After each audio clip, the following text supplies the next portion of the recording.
Les forces armées de la RDC FARDC auraient pris depuis mardi 7 janvier le contrôle de la cité de Ngungu, située dans le groupement Oumafantu 1er à environ 15 km de Rubaya, au nord de Monsisi, dans la province du Nord Kivu. Les porte-parole de l'armée au Nord Kivu, le lieutenant-colonel Guillaume Ndjike Kaiko, l'a confirmé vendredi 10 janvier. C'est à partir de cette cité que l'armée congolaise et ses alliés, les Wazalendo, ont mis en place l'opération dénommée Caterpillar 2, avec pour mission de riposter contre toutes les violations du cessez-le-feu par le rebelle du M23, soutenu par le Rwanda, a indiqué le lieutenant-colonel Guillaume Ndjike Kaiko.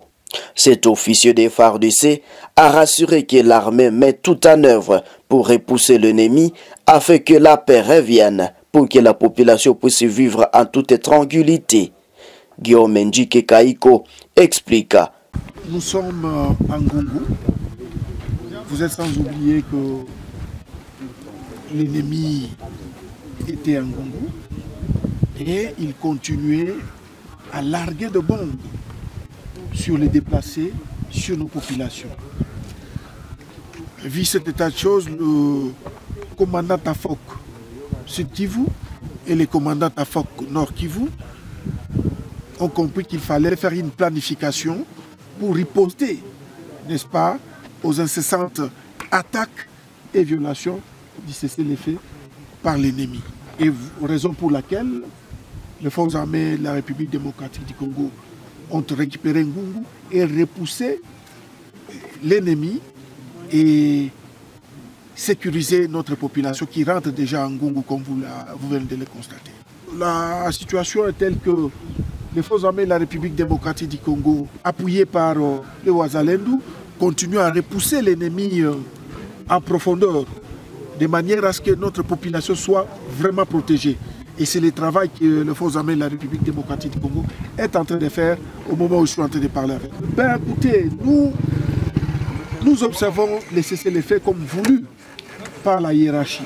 Mais il s'est fait que nous ne pouvons pas. Les forces armées de la République démocratique du Congo ne peuvent pas admettre que les tirs aveugles de l'armée rwandaise et ses alliés fassent du mal aux déplacés et à notre population. Et donc, l'opération Caterpillar 2, planifiée par le commandant Tafok Nord Kivu et le commandant Tafok Sud Kivu, a pour mission de riposter à toutes les violations du cessez-le-feu par l'armée rwandaise et ses multiples alliés. Ben, la population de Ngungu, qu'elle se mette à l'abri, son armée, accompagnée par les volontaires pour la défense de la patrie, sont en train de faire tout pour que la situation redevienne calme. Au moment où je vous parle, que notre population sache que son armée est en train de repousser encore l'ennemi en profondeur, de manière à ce que la population de Ngungu retrouve pleinement sa quiétude. Par ailleurs, une accalmie s'observe depuis samedi matin 11 janvier sur les lignes de foi à Ngungu et à Monsisi Centre. D'après des sources indépendantes dans la région, les FARDC et les Wazalendo contrôlent toujours la cité de Ngungu, alors que l'ennemi occupe Rubangabanga, Mufunzi et Nyabihanga à environ 3 km de cette cité. La société civile locale a rapporté samedi 11 janvier que depuis 3 jours, les forces armées de la République démocratique du Congo et FARDC consolident leur position dans la quasi-totalité de la localité de Kitsumbiro, au Nord Kivu, qui est sous leur contrôle. Elle indique également que calme précaire règne dans cette agglomération, située à plus de 60 km au sud de Lubero au centre.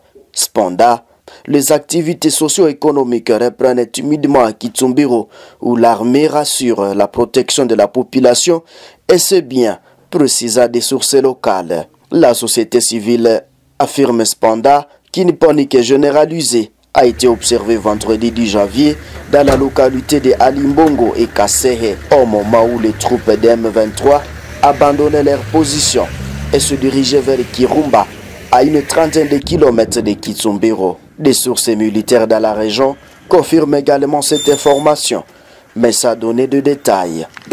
Le groupe d'experts de l'ONU indique que l'opération Chouja a affaibli les forces démocratiques alliées ADF. Les attaques ciblées des forces de la coalition ont permis la destruction des bastions des ADF, décimer leurs troupes et hiérarchies et permis l'évasion de certains otages. Plusieurs commandants des ADF dont Brahida et Amigo ont été tués. D'après ces rapports, Brahida est mort le 14 août, mort confirmé, et au moins 8 à 6 otages, dont des témoins oculaires. Il a été tué par des tirs de ses amis. Il avait quitté le groupe pour se rendre à reconnaissance sur leur position et avait donné l'instruction à son homme de tirer et de tuer quiconque s'approcherait d'eux. Lorsqu'il est revenu, ses hommes l'ont pris pour un combattant ennemi et Brahida est mort de ses blessures peu de temps après en présence de sa femme. Amigo, une figure de proue, l'un d'importants commandants des ADF qui tenait le cas de Mwalika, contribuait à planifier, diriger ou commander des attaques contre les civils. Âgé d'au moins 50 ans, il a été tué après Brahida. Il avait été victime d'une blessure mortelle causée par l'explosion d'une bombe des forces de la coalition lors d'une attaque.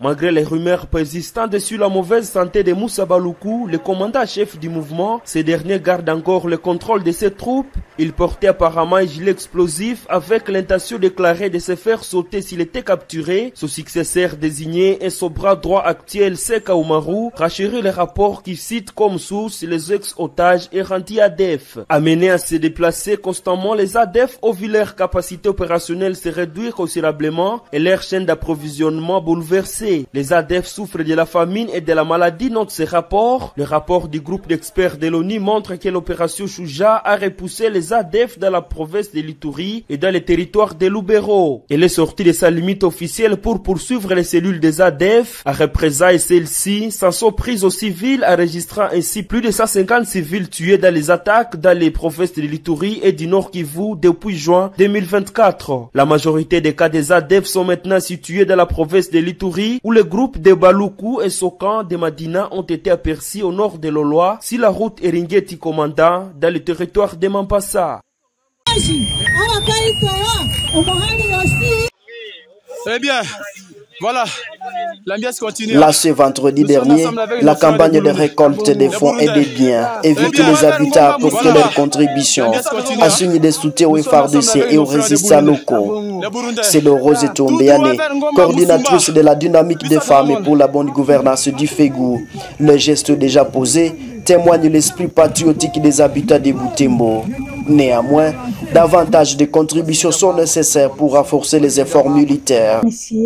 Et au nom de la DIFEGU qui est membre de la synergie qui organise, parce que c'est la synergie qui organise, on va remercier la population de la ville de Butembo qui a montré son esprit patriotique depuis le début de cette campagne par les dons qu'elle est en train de donner, vivre, non vivre, mais la majorité c'est vraiment l'argent et les gens sont en train de donner avec leur cœur. Et c'est toutes les catégories de la population, même si pour prouver tout ce que j'ai dit, même les mendiants, nous avons quand même identifié certains mendiants qui donnent encore des paix qu'ils ont demandé. Et quand ils écoutent que c'est l'effort de guerre, ils donnent aussi les paix que les gens leur ont donné. Vous voyez le degré d'appropriation de cette campagne, comme d'habitude, et par la population de Butembo. Nous n'avons qu'à remercier tout ce qu'ils ont donné. Alors, nous avons fait la récolte par voie électronique à partir de nos téléphones, M-Pesa et Airtel Money, des membres de certains membres de la synergie, et dont le mien. Et nous avons aussi organisé des descentes sur le terrain, surtout au centre-ville, donc dans des avenues très mouvementées où il y a des activités de la population de Butembo, dans des marchés, dans des galeries. Mais nous avons aussi un point permanent de récolte qui est le rond-point VGH. Et je voudrais, à citer cette stratégie, demander à tous ceux qui n'ont pas encore donné, peut-être que la personne n'a pas accédé à nous, comme nous passons la mi-journée, l'après-midi, et sur le terrain au centre-ville, et que peut-être la personne est loin, à Kangoté, partout où la population peut se retrouver. Nous leur disons, il n'est pas encore tard, mais les jours avancent, les temps avancent et les jours s'en vont. Nous les appelons à venir massivement à partir de demain au ROP VGH, parce qu'à partir de 14h, à partir de chaque 14h, plutôt de 14 heures chaque jour, il y a toujours une équipe permanente. La campagne qui prendra feu le jeudi 15 janvier verra les fonds et les biens récoltés être acheminés le vendredi 16 janvier à Lubero pour soutenir les militaires et les résistants dans leur mission. La déclaration de la société civile AXE Butembo Mangorejipa réunie ce 10 janvier 2025 à Mangorejipa. Réunie ce vendredi 10 janvier 2025, les noyaux de la société civile AXE Butembo Mangorejipa dans le cadre de réfléchir autour de la situation sécuritaire qui prévaut dans l'AXE Butembo Mangorejipa, secteur de Bapé et groupement Manzia à chefferie de Bassoir. Après analyse approfondie de la situation sécuritaire, avons constaté ce qui suit sur le plan sécuritaire d'une façon générale. La situation sécuritaire est encore tendue dans les deux entités, secteur de Bapé et la chefferie de Bassoir, à groupement de Manzia, où la population est massacrée par les ADF NAN dans plusieurs villages. Le 21 décembre 2024, 24 civils ont été tués dans le village de Kodjo, groupement de Babika. Le 22 décembre, 17 personnes ont été tuées, plus 4 reportés disparus dans le même groupement de Babika. Le 25 décembre 2024, 5 personnes ont été tuées dans le groupement de Bareje, à Makele 3 personnes et 2 personnes au niveau de Tchatemo. Le 30 décembre, on a tué à Mangoya 4 personnes, à Mambu 7 personnes, Kiangana 4 personnes, Tobia 1 personne, Maye 5 personnes, Kili 8 personnes, Sambalisa 12 personnes, Kaheku 4 personnes, Vinjo 1 personne, Vupara Munzambaye, plus ou moins 37 personnes. Sirika, 1 personne.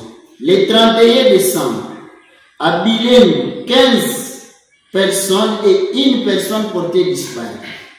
Le 2 janvier 2025, à Sirika, 1 corps plus 6 portés disparus. Le 3 janvier 2025, à Mamboumé, 1 corps sans vie. À Mambasa, 2 corps sans vie et 1 personne portée disparue. À Kassanga, 7 corps. Matuna, 8 corps. À Senga, plus ou moins 6 corps. Kitebia, plus ou moins 3 corps.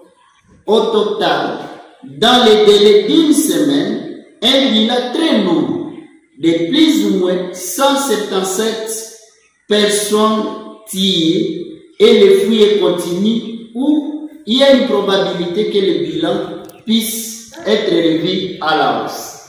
Les villages, s'il y a pas, les bilans ne sont pas encore identifiés. Il s'agit de Manu, Ekene, Mabuo, Kambao, Makali. Notez bien, une maman a été morte par un bébé suite à une crise causée par une confusion entre les groupes armés. La société civile a réuni ce jour déplore les comportements des groupes armés qui gèrent les agglomérations, car ces massacres sont enregistrés dans les zones occupées par ces groupes armés, à savoir un d'ici rénové dans les villages de Tembe, Fatoua, Bandou, FPPAP, Amatuna, Ombole, Robinet, Maeba, Kasanga, Matuna, Sekavens, Ipelsi, Bilulu, Lubumbashi, Souma, Makumu, Liboyo, Biambwe, Kirea, Mausa, Iteni et Maeba. Il regarde à ce qui précède. Ces groupes armés freinent et mettent en confusion l'opération conjointe FARDC-UPDF dans la traque de l'ennemi. En outre, les sources de plusieurs rescapés pointent du doigt les éléments cités si haut de travailler au compte de l'ennemi, en servant comme béquille à l'ennemi dans la théorie de la paix.